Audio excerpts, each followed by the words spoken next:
khi gặp tai nạn hay làm việc gì thất bại, quý vị liền cầu Phật cứu cho con hết khổ. Nếu Phật cứu được thì bệnh phải hết liền. Vậy mà nhiều người nằm tới 10 ngày, 20 ngày, có khi cả đôi 3 tháng. Như vậy Phật có cứu không? Cầu mà không như nguyện thì người ta cứ ngầm tưởng Phật không linh.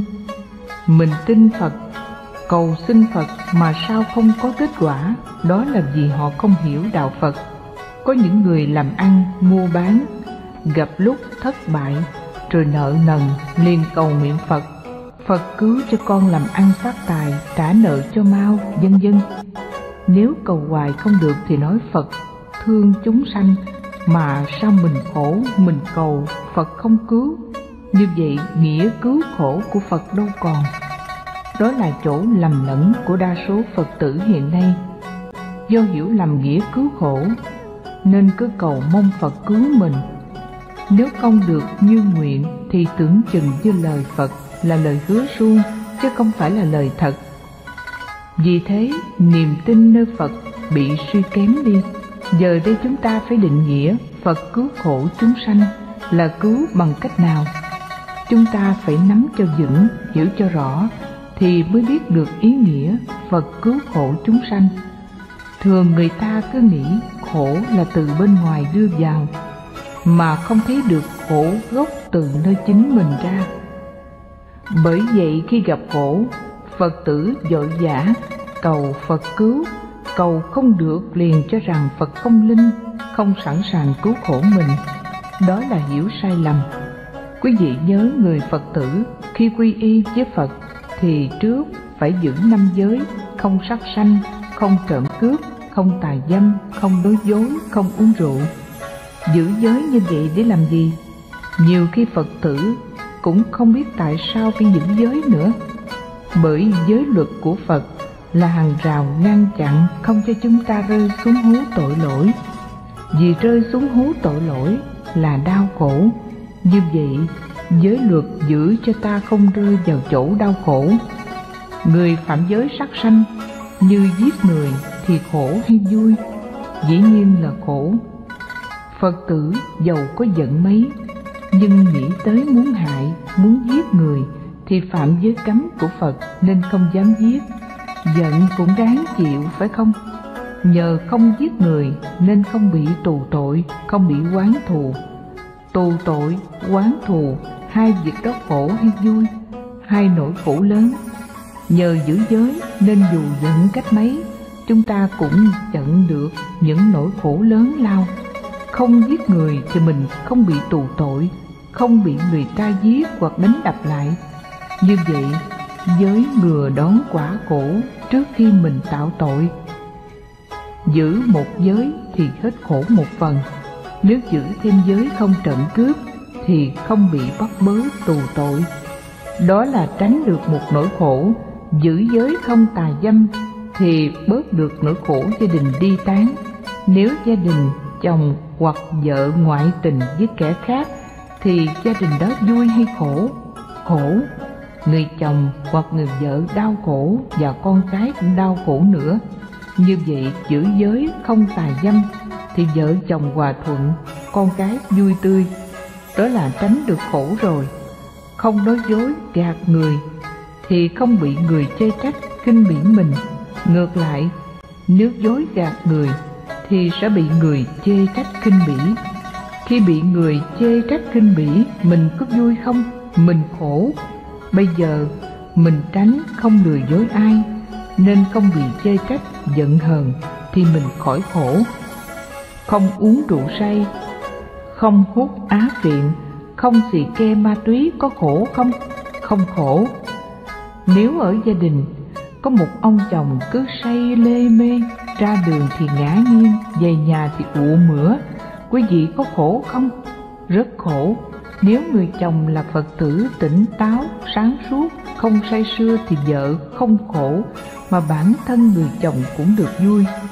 Nếu trong gia đình không có ai hút á phiện, xì ke ma túy thì gia đình đó hạnh phúc, không bị khổ.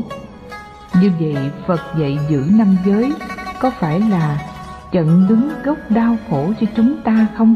Mà chặn đứng đau khổ cho chúng ta tức là cứu khổ rồi. Phật cứu khổ chúng sanh bằng cách cứu nhân chứ không cứu quả. Chúng ta bây giờ đòi cứu quả chứ không chịu cứu nhân. Khi gặp khổ, thí dụ như đi ăn trộm của người ta, bị lính bắt, liền cầu Phật cứu được không? Bây giờ Phật dạy mình ngừa, không trộm cắp thì sẽ không bị bắt bớ, đó là Phật đã cứu rồi. Như vậy Phật cứu khổ chúng sanh là cứu khổ từ nhân. Chúng ta không gây nhân xấu thì không gặp quả khổ, chứ Phật không thể cứu khổ trên quả được. Bởi vì theo luật nhân quả, hãy gây nhân nào thì gặp quả ấy thôi, không thể khác được. Cho nên Phật cứu mà chúng ta không thấy cứu. Tôi thường hay ví dụ, có hai người đang cãi vã ngoài đường. Một nhà tu đi ngang khuyên: thôi hai anh bỏ qua đi, hòa với nhau đi, cãi lẫy làm chi, rồi sanh đánh đập nhau thì khổ lắm, đừng làm việc đó. Khuyên như vậy mà hai người kia chẳng thèm nghe. Do không chịu nghe nên cãi một hồi rồi đập nhau lỗ đầu, phải chở vô bệnh viện. Tại bệnh viện nhờ y tá băng bó, trị liệu cho lành. Khi được lành, người ấy mang ơn ai? Họ nói: mấy vị y tá tốt quá, đã băng dùm những vết thương cho họ. Như vậy họ chỉ biết ơn người cứu mình trên quả, còn người khuyên mình dứt từ nhân thì lại không chịu nghe, coi thường. Lẽ ra kẻ ấy nhớ lại, phải chi hôm đó mình nghe lời thầy khuyên, đừng chửi, đừng đánh lộn, thì đâu có bị thương tích. Như vậy thì được lành lặn trọn vẹn. Đằng này đợi đánh đổ đầu rồi, đi băng bó, rốt lại mang ơn người băng bó, mà không mang ơn người khuyên mình từ buổi đầu. Quý vị thấy có dở, có muộn lắm không? Người ta thường bị lỗi vì chỉ biết trên quả đang đau khổ thì cầu cứu, mà không biết nguyên nhân đưa đến đau khổ để ngừa tránh. Đức Phật thấy tường tận nguyên nhân nào đưa chúng ta tới đau khổ. Ngài khuyên dạy phải đừng tạo nhân đó. Nhân đã không tạo thì quả làm gì có. Như vậy nhìn cạn, chúng ta không thấy Phật cứu, nhưng thật sự Phật đã cứu ta rồi. Phật cứu mà không thấy, vì cứu trên nhân, còn thế gian cứu mình là cứu trên quả. Phật dạy chúng ta giữ 5 giới, đó là ngừa đón tội khổ cho chúng ta. Nếu chúng ta tuân theo, giữ đúng thì sẽ hết khổ. Đó là chúng ta tu thì sẽ hết khổ nhờ vâng lời Phật dạy.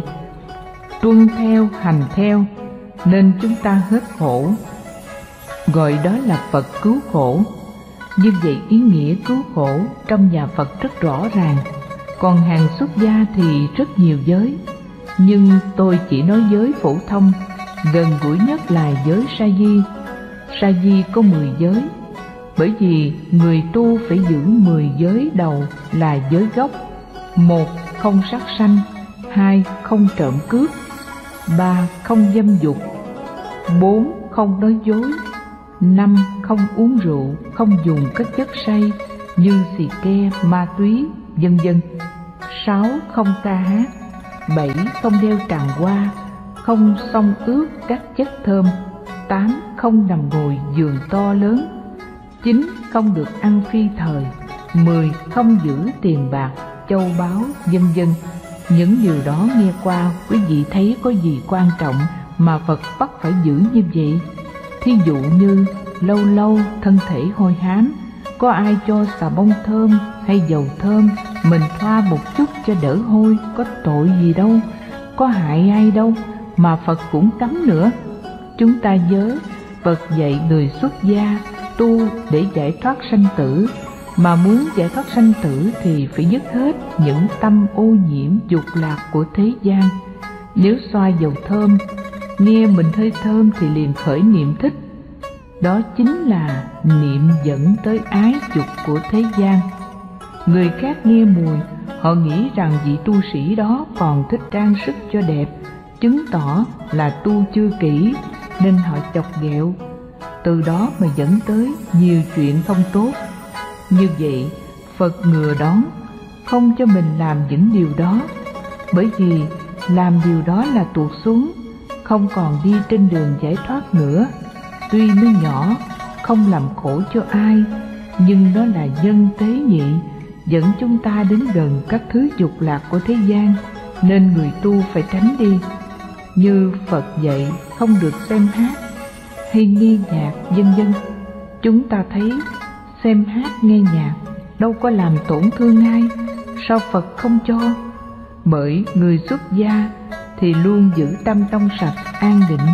Nếu đi xem hát nghe nhạc, tâm sẽ bị chao đảo rung động. Rung động thì mất chánh niệm, tà niệm sẽ dễ sanh. Như vậy trên đường giải thoát có thể lui sụp. Cho nên Phật cấm không được nghe nhạc, không được đi xem hát, đó là ngừa từ nhân. Giữ được tâm an định thì việc tu tập không bị lui sụp. Ví dụ, bên cạnh con đường ta tới lui là một cái hố sâu rất nguy hiểm. Nếu lọt xuống đây thì ngoi đầu lên không nổi. Cũng vậy, muốn hàng xuất gia khỏi lọt xuống hố, nên Phật dùng cái hàng rào chắn ngang gần miệng hố. Chúng ta đi vừa đụng, nó liền dội lại, nên không rớt xuống hố. Nếu không có hàng rào này, thì họa rơi xuống hố khó tránh khỏi. Hàng rào là gì? Là giới luật vậy, cho nên giới có nghĩa là phòng phi chỉ ác. Phòng phi nghĩa là ngừa những việc quấy, chỉ ác là dứt, dừng những tội lỗi. Giới chính là hàng rào ngừa đón tội lỗi, dẫn người tu đi đến đau khổ. Do đó Phật chặn trước, bắt giữ giới là ngừa đón trước, để đừng xảy ra những việc không tốt. Người tu mà không chịu giữ giới thì sao? Thì có ngày lọt xuống hố, không nghi ngờ gì cả. Như vậy cư sĩ tại gia có 5 giới, người xuất gia có từ 10 giới trở lên, tùy theo cấp bậc.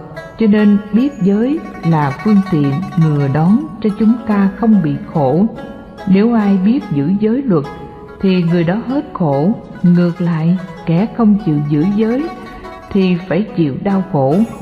Đó là chặng tu ban đầu của chúng ta.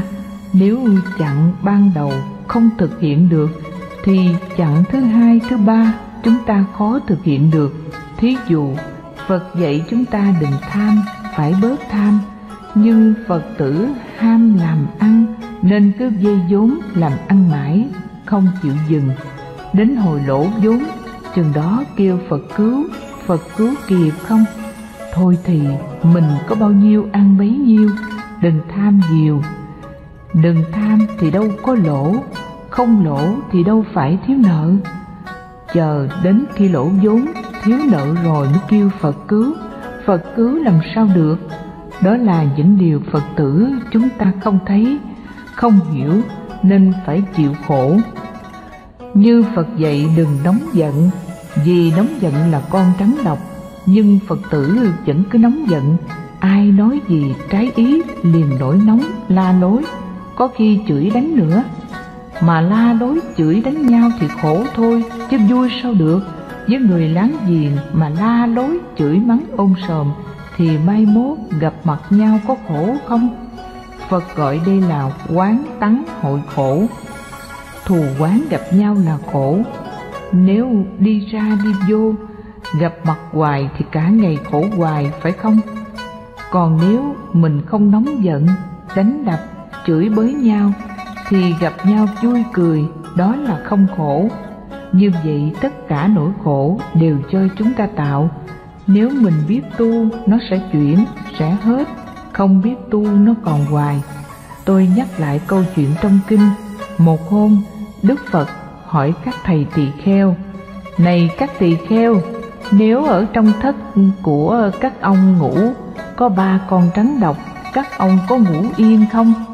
Các thầy tỳ kheo bạch Phật: bạch Thế Tôn, chúng con ngủ không yên. Phật hỏi: làm sao các ông mới ngủ yên? Các thầy thưa rằng, chừng nào chúng con đuổi hết 3 con rắn ra khỏi thất, chừng đó ngủ mới yên. Phật nói, cũng vậy, tham sân si là 3 con rắn độc, chúng còn nguy hiểm hơn cả rắn độc nữa. Tại sao? Rắn độc chỉ cắn thân này chết trong một đời thôi, còn tham sân si sẽ khiến chúng ta tạo nghiệp đi trong sanh tử, hết chết thân này tiếp tục chết thân thứ 2, thứ 3 cho tới 100.000 thân. Rắn độc chỉ giết chúng ta một thân, còn tham sân si giết không biết bao nhiêu thân, rõ ràng nó độc hơn cả rắn độc rồi. Nên biết còn một trong 3 cái độc tham sân si ở trong mình thì chúng ta chưa thể an được. Nhưng không hiểu tại sao Phật tử cũng như hàng xuất gia còn thương 3 con rắn độc quá. Thương nên không nỡ đuổi nó ra. Như vậy thì rõ ràng là tự mình chuốc khổ. Chúng ta tưởng tượng trong cái thất có 3 con rắn độc cứ bò qua bò lại thì mình sẽ thế nào? Mất ăn mất ngủ phải không? Cũng vậy, trong thân này còn tham sân si, tức còn rắn độc thì làm sao ngủ yên? Cho nên các vị cổ đức hay khuyên các ông phải diệt trừ phiền não. Phiền não còn lừng lẫy thì các ông đâu thể an vui mà ngủ. Thật sự như khi quý vị đang giận ai, giận tức bụng, nghe tiếng kẽn đi ngủ mà nằm hoài ngủ không được, thì đó bởi vì còn rắn độc lãm giảng trong đầu, làm sao ngủ được. Cho nên người tu tại gia cũng như xuất gia biết 3 con rắn độc nguy hiểm, chúng ta phải tránh, phải đuổi nó ra, đừng chứa chấp. 3 con rắn độc đó tôi tượng trưng rắn thứ nhất là rắn hổ ngựa. Rắn hổ ngựa là rắn gì? Tức con rắn trong đồng quê, nó lướt trên cỏ nhanh lắm, như ngựa vậy. Đó là rắn tham. Rắn thứ hai là rắn hổ lửa. Hổ lửa là rắn gì? Là rắn sân. Rắn thứ 3 là rắn hổ đất. Nó chui vào hang tối, mình không thấy nhưng gặp nó cắn cứu không được là rắn si. Như vậy trong 3 con rắn, nổi nhất hung dữ nhất là hổ lửa, nhanh nhẹn nhất là hổ ngựa, mà lì lợm nhất là hổ đất. Chúng ta có đủ 3 con rắn đó không? Ai có đủ 3 con rắn đó thì phải làm sao? Biết trong nhà mình chứa 3 con rắn độc như vậy thì không thể nào an ổn. Không an ổn tức là đau khổ. Vậy muốn hết đau khổ phải tìm đủ cách để đuổi nó ra. Thế mà có người không chịu tìm, được người ta khuyên đuổi ra còn nói, được, để đó đi, không sao đâu. Như tôi thường nói, chúng ta hay nóng giận, ai nói trái ý liền đỏ mặt la ôm sòm. Khi đó huynh đệ khuyên, mình tu rồi nóng giận coi không được, kỳ lắm, bỏ đi. Ta liền nói, tánh tôi vậy đó, bỏ không được. Nói thế có nghĩa là tánh như vậy thì giữ như vậy, không bỏ được. Đó là không sợ con rắn hổ lửa rồi, nên mới chấp nhận cho nó ở chung. Phật tử sống ngoài thế gian cũng vậy. Nhiều khi vợ chồng có chuyện cãi vã, vợ nói, sao anh nóng quá vậy? Chồng liền lớn tiếng, tánh tôi nóng vậy đó, đừng có động tới. Vì giữ tánh nóng nên động tới là tóe lửa liền. Đã không ưng bỏ nên mới bảo vệ nó. Chúng ta mới thấy rằng trên đường tu, nếu mình không can đảm, không chịu dẹp bỏ những nhân đau khổ, thì quả đau khổ tránh sao cho khỏi. Thí dụ người xuất gia mà nuôi rắn hổ lửa, hôm nào huynh đệ nói gì trái ý, nổi giận tát tai người ta, do tát tai người ta nên chiều nhóm chúng bị đuổi đi. Bị đuổi đi liền đắp y lên bàn Phật thắp hương nguyện, Phật cứu độ con bị đuổi ra khỏi chúng, khổ quá. Phật cứu kịp không? Phật cũng không biết làm sao cứu. Chính khi biết mình nóng là do chứa con rắn độc thì phải dẹp nó liền. Dẹp nó là y theo lời Phật dạy để mình hết khổ. Đó là Phật cứu mình, đằng này không chịu dẹp nó, chờ tới quả rồi mới cầu Phật cứu. Ở thế gian tham lam là tật xấu, là tội lỗi, mà thấy của người ta vẫn cứ tham rồi lén ăn cắp nên bị người ta bắt được, đưa vô khám. Lúc vô khám chắp tay cầu nguyện: Phật độ cho con được mau ra. Phật là bậc biết luật, làm sao độ như vậy được? Bởi nhưng mình không tránh thì quả đến, Phật cũng thua thôi, không làm gì được. Đức Phật từ bi vô hạn, cho nên Ngài ngừa đón giúp chúng ta từ ban đầu. Vì muốn tránh khổ cho chúng ta, nên Phật răn dạy đừng làm những điều ấy. Nhưng chúng ta không nghe thì khổ đến, Phật không làm sao cứu được. Ví như người cha, người mẹ thương con đáo để. Đứa con trai 13-15 tuổi, cha mẹ khuyên cấm không cho hút thuốc, không cho uống rượu, không cho chơi với mấy đứa trẻ hư hỏng vân vân. Cấm 5-7 điều. Cấm như thế, đứa con thấy ba má mình khắt khe quá. Tại sao ba má thương mà lại khắt khe với con? Nhưng điều đó phải khắt khe không? Chính sự ngăn cấm là ngừa đón cho con khỏi những thói hư tật xấu. Trái lại con không chịu nghe, nên giao du với bạn xấu, đánh lộn với người ta lỗ đầu chảy máu, rồi chạy về nhà kêu ba má. Ba má làm gì được? Đi chơi ngoài đường, ở chỗ xa, đánh lộn thì phải ráng chịu, chứ ba má làm sao cứu được. Trước ba má đã bảo đừng chơi với lũ côn đồ du đảng, bây giờ chơi với nó thì nó đập phải chịu chứ sao. Cha mẹ vì sợ con hư nên mới răn cấm không cho con làm những điều đó. Nhưng đứa con không biết nên chuốc quả khổ. Cha mẹ dù có thương đáo để cũng không làm gì được. Cũng vậy, Phật vì thương chúng sanh, dạy cho chúng sanh pháp tu để hết khổ, cho nên Ngài chế giới răn cấm các việc lỗi lầm gây ra đau khổ. Nếu nhân không tạo thì quả đâu có. Như vậy là đã cứu cho chúng ta thoát khỏi khổ đau một cách trọn vẹn an lành. Chứ còn chờ gặp tai nạn, đau khổ rồi mới cứu, thì dù có cứu được cũng không trọn vẹn. Thế nên chúng ta phải hiểu giá trị của đạo Phật. Tu là tránh trước những nhân gây ra tội lỗi, gây ra đau khổ, nhờ tránh nên không khổ. Đó là biết tránh và biết tu theo nhân quả nghiệp báo. Người Phật tử cũng như người xuất gia, muốn hết quả đau khổ thì phải tránh nhân ác. Những gì thuộc về nhân xấu, nhân ác thì tuyệt đối không làm.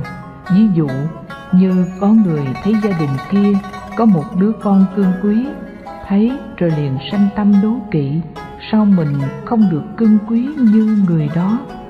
Do đố kỵ nên gặp chú con cưng của người ta đi chơi, liền dây đánh để trả cái hận ganh tị đó. Đánh người ta lỗ đầu nên bị lính còng tay. Chừng đó làm sao? Tại vì mình không tránh nhân ác thì quả ác tới mình phải chịu. Chứ nếu mình biết người ta có phước nên được cha mẹ cưng chiều, tưng tiêu, còn mình vô phước nên cha mẹ nghèo, không được như vậy, thì thôi, phước ai nấy hưởng, mình đố kỵ làm chi cho thêm buồn, thêm khổ. Biết suy nghĩ như vậy thì đâu có chuyện gì xảy ra. Cho nên Đức Phật dạy, người hay đố kỵ là người gây nhiều đau khổ. Khi có tâm đố kỵ thì phải dùng thuốc gì để trị? Phật dạy dùng thuốc tùy hỷ trị tâm đố kỵ. Tùy hỷ là sao? Tùy là theo, hỷ là vui. Thấy người khác được cha mẹ cưng, mình vui theo, anh đó có phước, được cha mẹ cưng, thật là đáng mừng đáng vui cho anh. Không có tâm đố kỵ thì đâu có đánh người ta. Hoặc sớm mình nghèo, sớm người giàu thì mình cũng vui theo. Tôi rất mừng cho anh chị làm ăn có phước được khá giả. Nếu mình vui, mình mừng giùm họ, họ có ghét mình không? Làm sao ghét được?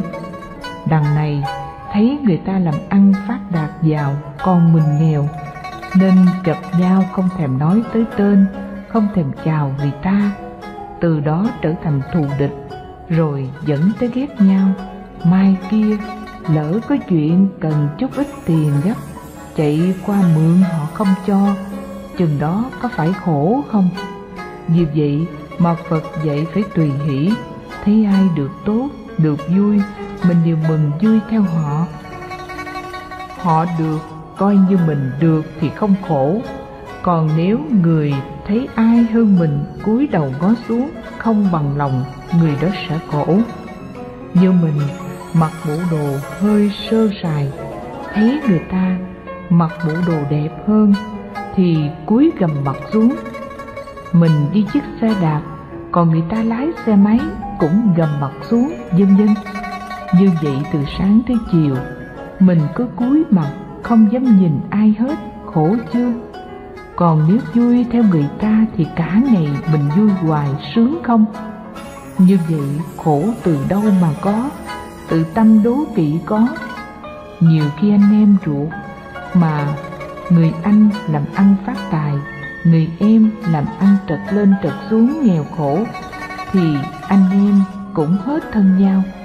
Hết thân là tại người anh coi thường em, hay tại người em có tâm đố kỵ nên tránh xa anh?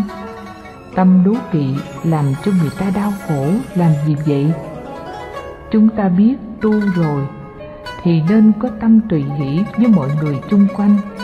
Ai được tốt, được vui, mình mừng với họ, vui vẻ, chia sớt niềm vui, hạnh phúc với họ, thì có ai ghét mình đâu.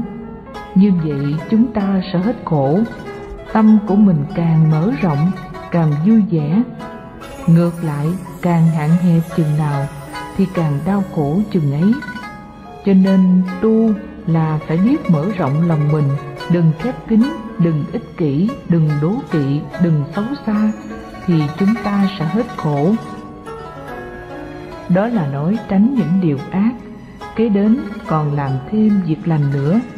Như thế chẳng những mình hết khổ mà còn được vui. Ví dụ ta ra đường, thấy một đứa bé đi học bị sẩy chân té, ta liền chạy lại đỡ nó, phủi cho sạch sẽ, rồi lượm tập vở lên gói ghém đàng hoàng, đưa nó ôm đi, giúp nó qua tai nạn bất thường đó. Nó có mang ơn mình không? Tự nhiên khi bình tĩnh lại, nó biết cảm ơn mình. Chúng ta làm được việc đó có vui không? Làm cho người ta bớt khổ, đó là nguồn vui của mình rồi. Mai chiều gặp lại, nó biết xá, biết cảm ơn thì càng vui hơn. Nên làm được một chút điều lành là tạo một cơ hội vui cho mình. Mình vui người cũng vui, đó là tu.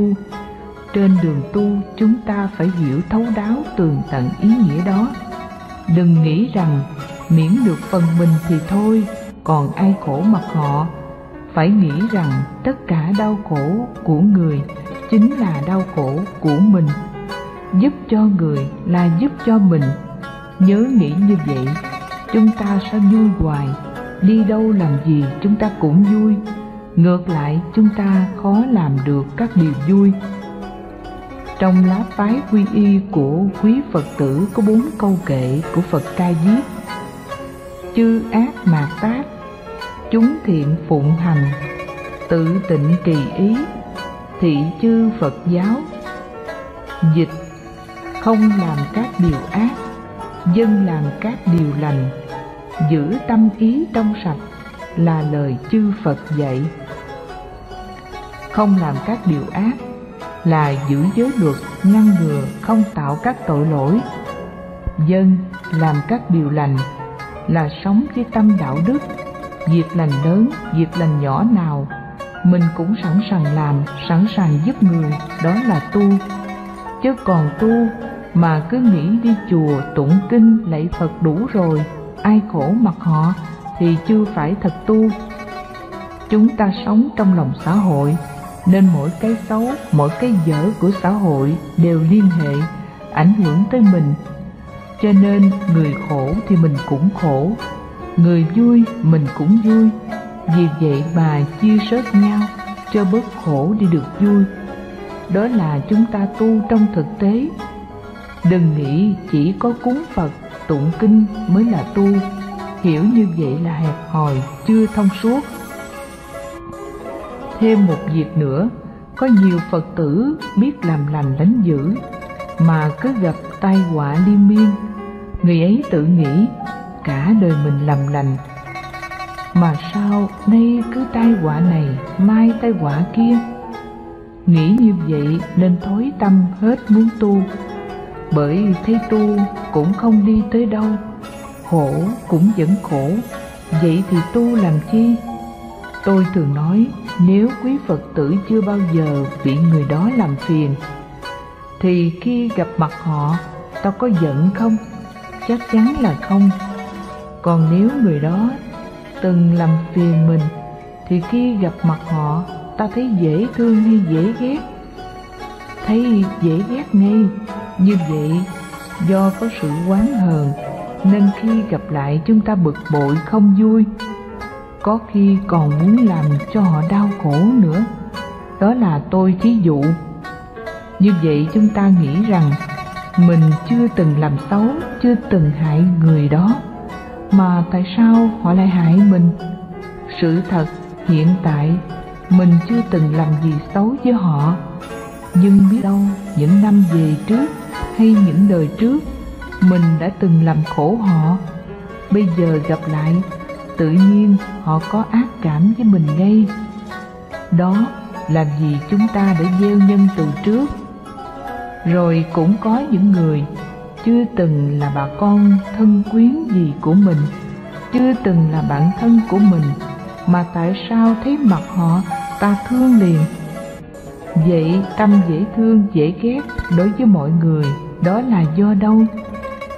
Ngay đời này họ chưa tạo nhân tốt hay nhân xấu với mình, nhưng nhân đời quá khứ còn thừa, cho nên gặp lại thấy dễ thương hoặc dễ ghét ngay. Người mình thấy dễ ghét đó, người khác lại thấy dễ thương. Chứ nếu người ta ghét nhau hết, chắc trần gian này khó có chồng có vợ, phải không? Như vậy để thấy rằng có nợ nần oan trái với nhau nên mới gặp lại. Nên nhiều người kể lại trong một xóm mà có chị xin việc làm, tới đâu cũng được nhận hết, còn có chị xin chỗ thấp nhất cũng không được nhận. Do đó chị oán trách xã hội bất công, mà không biết tại nhân xấu của mình đã tạo từ trước. Có lẽ đời trước mình làm cho nhiều người ghét quá, nên bây giờ ai thấy mặt mình cũng không thèm nhìn, không thèm thương. Còn chị kia từng giúp đỡ kẻ này, người nọ, nên đời này sanh ra ai nhìn cũng thấy dễ thương. Như vậy dễ thương dễ ghét đều có nguyên nhân. Nguyên nhân ấy từ ai? Cũng từ mình mà ra. Chúng ta hiểu được lý nhân quả trong ba đời thì sẽ không còn thắc mắc điều này nữa. Được tốt hay bị xấu đều có nguyên nhân của nó, chứ không phải ngẫu nhiên mà ra. Nhưng người thế gian không hiểu như vậy, do đó cứ oán trách xã hội bất công, ưu đãi người này, bạc đãi người kia. Ai được ưu đãi đều do phước lành của họ, ai bị bạc đãi đều do những tội lỗi của họ mà ra. Hiểu như vậy chúng ta mới thấy sống trong cuộc đời mình không oán trách hờn giận ai hết. Người xử sự xấu mình không trách họ, mà trách mình hồi xưa không khéo tu nên bây giờ bị người ta bạc đãi. Cứ tự nhắc, tại hồi xưa mình không khéo tu nên bây giờ bị người ta bạc đãi cũng đúng thôi. Đối với người được ưu đãi thì mình khen hồi xưa chị anh ấy khéo tu nên bây giờ được người ưu đãi. Đó là gương cho mình bắt chước.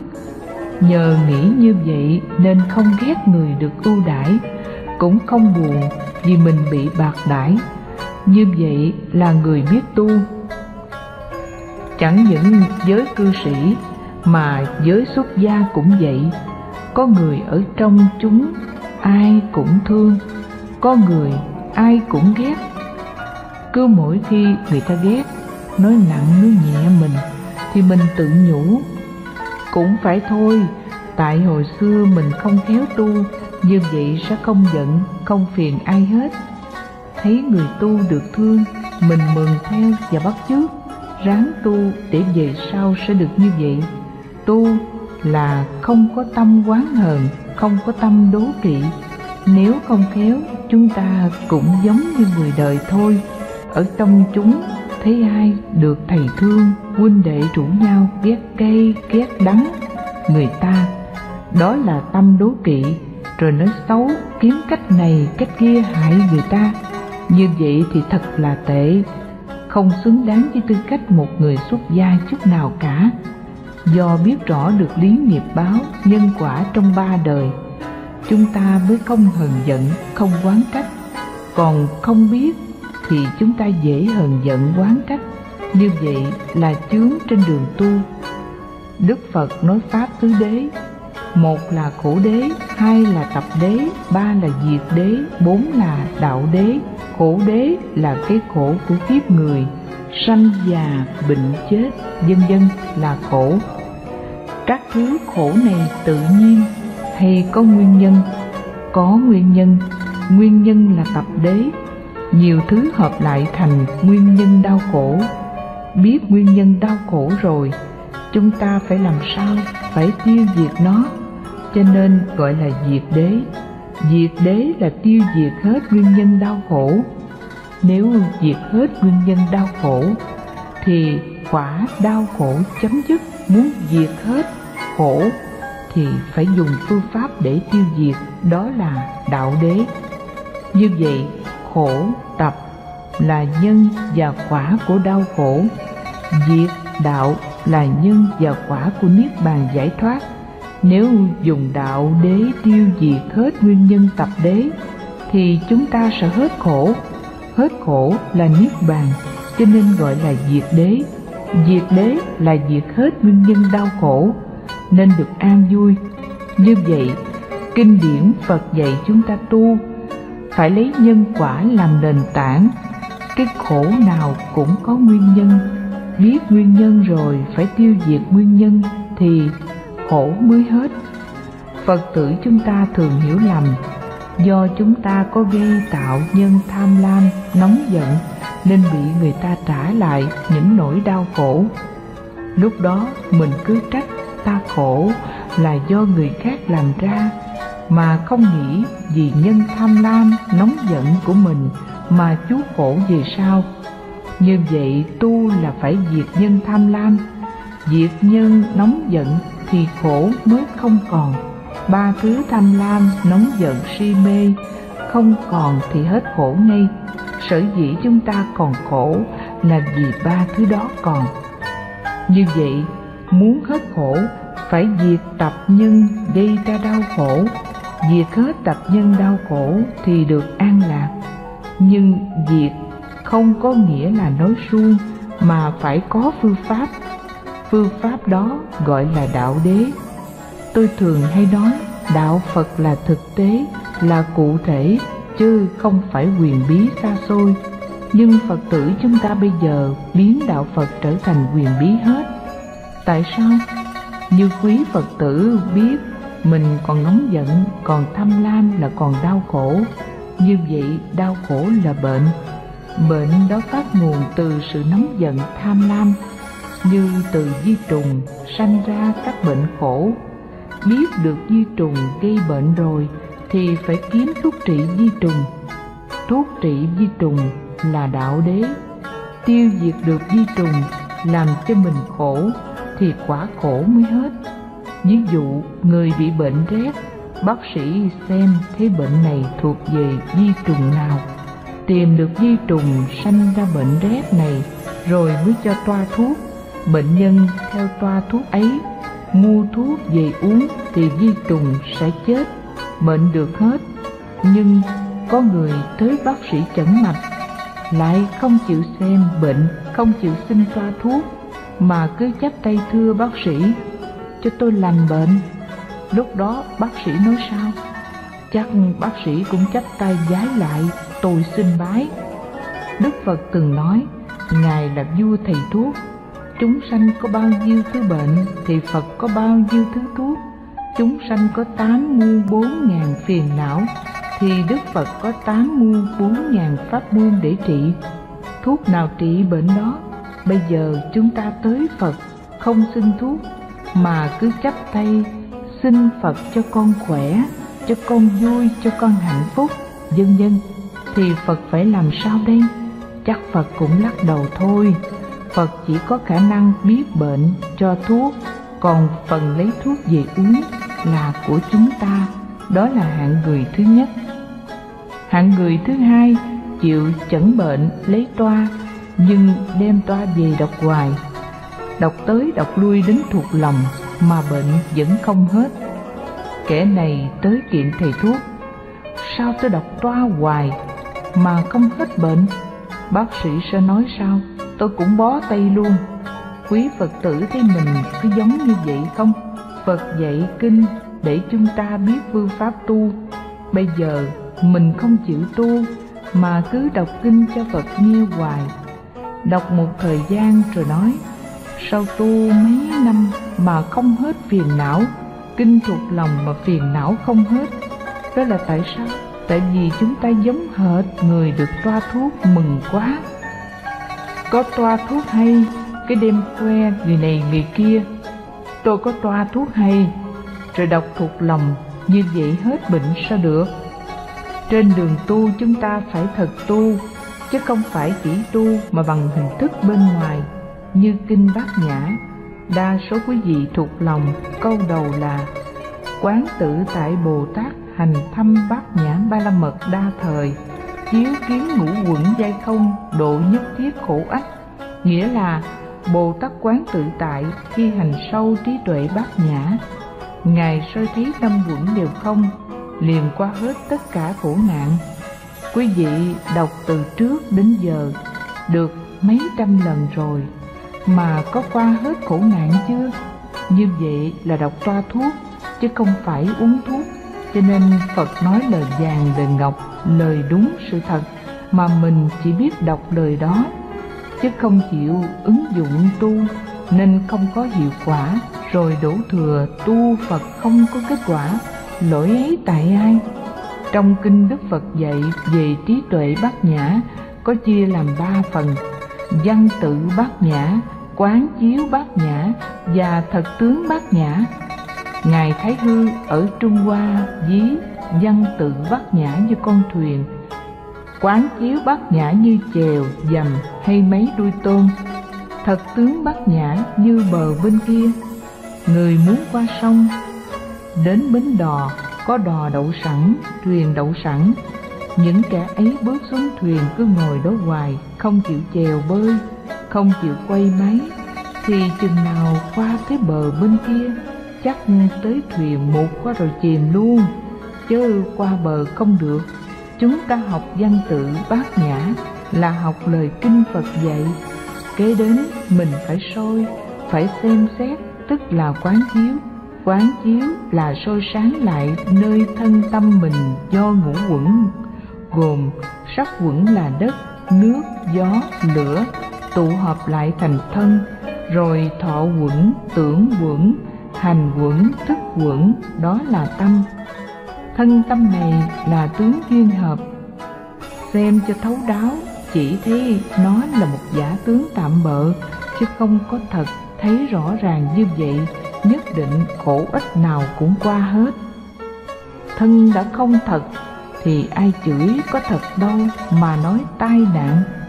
Mình đã không thật thì bệnh hoạn cũng không thật. Do thấy tất cả đều không thật nên khổ nạn nào cũng qua hết, không còn bị các thứ trở ngại.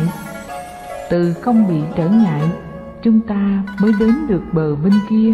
Đó là thật tướng Bát Nhã, là chỗ giải thoát an toàn.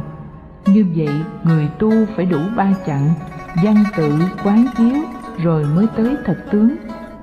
Bây giờ chúng ta mới chỉ có văn tự thôi mà đã hài lòng với chỗ văn tự đó rồi, thuộc lòng bao nhiêu kinh, cứ đem ra đọc lại cho Phật nghe, giống hệt như đứa bé đi học, thuộc bài rồi trả cho thầy cho cô, xong là xếp sách lại.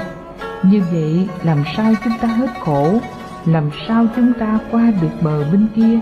Đó là chỗ chân thật mà lâu nay chúng ta quên, cứ hiểu mơ màng, rồi ngỡ đọc nhiều kinh là tu giỏi. Cho nên có Phật tử đi chùa 5-10 năm mà hỏi đã hết phiền não chưa, thì chỉ bớt chừng 20%, còn 80% vẫn như cũ. Mấy cô ở chùa cũng vậy, tu 10 năm, 20 năm, nếu hỏi hết phiền não chưa cũng không dám nói hết. Tại sao chúng ta tu mà không hết phiền não? Là vì không thật tình ứng dụng đúng lời Phật dạy. Bởi không ứng dụng đúng nên phiền não không sạch. Phiền não không sạch tức tội lỗi không hết. Vì vậy tu mà vẫn khổ hoài. Người đời thường nghĩ quý thầy quý cô vô chùa thì lúc nào cũng cười, lúc nào cũng tươi vui. Nhưng có khi bất thần gặp 1-2 cô ngồi khóc. Đó là tại sao?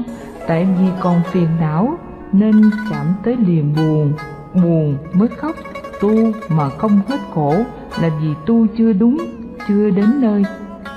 Qua Pháp Tứ Đế, chúng ta thấy rõ Phật nhắm vào nhân đau khổ, tiêu diệt nó, chứ không nói tiêu diệt quả đau khổ. Trong kinh Đại Bát Niết Bàn có bài kệ, nguyên văn chữ Hán: chư hành vô thường, thị sanh diệt pháp, sanh diệt diệt dĩ, tịch diệt di lạc. Nói các hành vô thường, các hành là thân hành động, tâm ý hành động, và tất cả sự sanh diệt của muôn vật đều gọi là hành. Các thứ đó đều vô thường, đều sanh diệt, cho nên nói chư hành vô thường. Quý vị thấy, như lúc chúng ta còn trẻ thì đầu xanh, rồi lật bật một thời gian nhìn lên đầu thêm vài sợi tóc bạc, lật bật một lúc nữa thì thấy hết phân nửa tóc bạc. Chẳng bao lâu sau nhìn lên đầu như là thúng bông. Đó vô thường chuyển biến dần dần và không bao giờ dừng lại. Thân như vậy, tâm cũng như vậy, một dòng chuyển biến không ngừng. Muôn sự muôn vật ở trước cũng vậy. Như ngày nay chúng ta xây được căn nhà bê tông, thấy chắc biết mấy, nhưng 50 năm sau nó cũng phải hư. Có cái gì không đổi dời, không biến chuyển đâu. Biết rõ như vậy thì sự vật là thật hay không thật. Nếu thật thì nó phải nguyên vẹn, không đổi thay. Còn nó đổi thay thì hết thật rồi. Cho nên các hành là vô thường, là pháp sanh diệt. Như vậy muôn sự muôn vật ở trên thế gian là vô thường, là sanh diệt. Nếu làm vô thường là sanh diệt tức là đau khổ. Già là khổ, bệnh là khổ, chết là khổ. Chính vì vô thường đó mà đi tới bại hoại là đau khổ. Cho nên vô thường là nhân đưa đến quả đau khổ. Vì nó là pháp sanh diệt, cho nên chúng ta không còn mãi mãi như vậy được. Sanh diệt diệt dĩ là sanh diệt, mà diệt rồi thì tịch diệt di lạc, tức lặng lẽ là vui. Lặng lẽ đó là niết bàn. Khi cái vô thường sanh tử lặng thì niết bàn an lạc, tức cái vô sanh mới là an lạc chân thật. Như vậy Phật dạy chúng ta tu từ pháp sanh diệt chuyển lần đến vô sanh. Sanh diệt là đau khổ, vô sanh là an vui. Thế thì tu Phật là tìm vui hay tìm khổ? Mà muốn tìm vui thì trước phải biết khổ mới tìm vui. Chứ còn ở trong khổ mà không biết khổ, trong khổ mà nghĩ là vui thì đâu chịu bỏ khổ. Cho nên Đức Phật nói khổ để chúng ta nhận thức chín chắn cuộc đời là đau khổ. Chúng ta mới cố gắng tiêu diệt nhân đau khổ. Diệt hết nhân đau khổ thì mới thật là vui. Như vậy có thể kết luận đạo Phật bi quan không? Nếu từ khổ đi tới hết khổ thì đạo Phật là đạo diệt khổ, đưa chúng ta tới chỗ an vui. Vậy mà nhiều người mới nghe đạo Phật nói khổ đế, cuộc đời là đau khổ, liền nói đạo Phật bi quan, mà không ngờ nói khổ là chỉ cho chúng ta nhận thức như vậy. Để phân tìm và tiêu diệt nguyên nhân của nó thì đau khổ hết thì được an vui vĩnh viễn, gọi là vui niết bàn. Chúng ta là những hành giả đang cố gắng, đang vươn lên tới mục đích an vui giải thoát. Cũng như người leo núi, từ dưới chân núi muốn leo tới chóp núi, thì lúc đầu là khổ hay vui, là nhọc nhằn, là khổ. Nhưng khi lên tới chóp núi rồi, ngồi yên lặng hóng gió mát liền nghe khỏe, thảnh thơi. Như vậy, đang leo núi là khổ, nhưng đến chóp núi là vui. Cho nên trên đường tu, chúng ta chịu khó, chịu cực, làm cho mòn, cho tan vỡ các nhân đau khổ. Khi hết nhân đó, chúng ta sẽ được an vui. Công phu đó gọi là tu hành. Nhiều người nghe nói tu hành liền nghĩ méo mó là tu thì phải bị hành, nên họ bảo vô chùa tu phải thức khuya, dậy sớm, tụng kinh, ngồi thiền, phải ăn muối ớt, muối tiêu, hoặc chịu đói, chịu khát, vậy mới là tu. Vì tu là hành mà, chữ tu hành nghĩa là tu phải thực hành lời Phật dạy, chứ không phải tu hành là hành phạt. Để kết thúc bài này, tôi dẫn lời thiền sư Mãn Giác Đời Lý để nhắc cho quý vị thấy kinh Phật và lời tổ không hai không khác. Lúc Ngài gần tịch, Ngài làm một bài thơ: xuân khứ bách hoa lạc, xuân đáo bách hoa khai. Sự trục nhãn tiền quá, lão tùng đầu thượng lai. Mặc dị xuân tàn hoa lạc tận, đình tiền tạc dạ nhất chi mai. Như vậy bài kệ trên có giống bài kệ này không? Một bên là chư hành vô thường, một bên nói xuân khứ bách hoa lạc, xuân đáo bách hoa khai. Xuân khứ tức là mùa xuân đi rồi thì trăm hoa rụng, mùa xuân đến thì trăm hoa nở. Như vậy hoa rụng hoa nở theo dòng thời gian xuân hạ thu đông. Thời gian chuyển biến thì sự vật theo đó cũng chuyển biến. Thời gian là vô thường, sự vật cũng vô thường. Như vậy muôn vật trong cõi đời này đều chuyển biến như một dòng nước, nó cứ trôi đi không dừng. Hai câu kế: sự trục nhãn tiền quá, lão tùng đầu thượng lai. Cây cỏ hoa lá theo thời tiết đổi thay, phai tan sanh trưởng, thì con người theo thời tiết cũng như vậy. Mới ngày nào tóc xanh, bây giờ ngó lại trên đầu tóc đã bạc rồi. Như vậy không có gì dừng lại được. 4 câu thơ này nói lên dòng đời là một dòng sanh diệt đổi thay.